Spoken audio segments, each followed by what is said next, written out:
patriot. She served this country her whole adult life.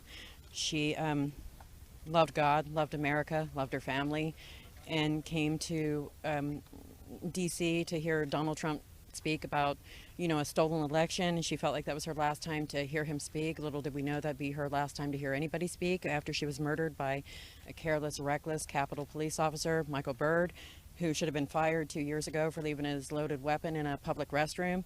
I feel like the Capitol Police need to change the way they do things. They operate with impunity, which I did not know until my daughter was publicly executed. I think that most of America does not know that the Capitol Police Department works with impunity. They're not subject to FOIA. They're not subject to transparency. They are another arm of Congress, and they don't answer to an external review like every other police department in this country. My daughter was an amazing, energetic, independent, powerful woman. And I miss her every day. And I'm here because Americans do have the right to protest. It's your right as an American citizen to protest. I would also like to say to Nancy Pelosi, this is not your playhouse, and it is not your private domain. The surveillance cameras were put up to capture what happened that day. The American people have a right to see the 14,000 hours of footage. It's not her personal footage.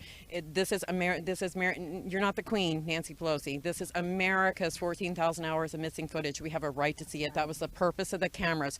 We have political prisoners in jail in America, not in some third world country. We have political prisoners to this day in solitary confinement, being denied the due process that they fought. Most of them veterans fought for their right to be in this country, to exercise their First Amendment and the right to protest, and they are being denied the rights that they fought for this country as they sit in the Washington, D.C. jail, being denied due process, being denied adequate legal representation, being denied adequate nutrition, medical services.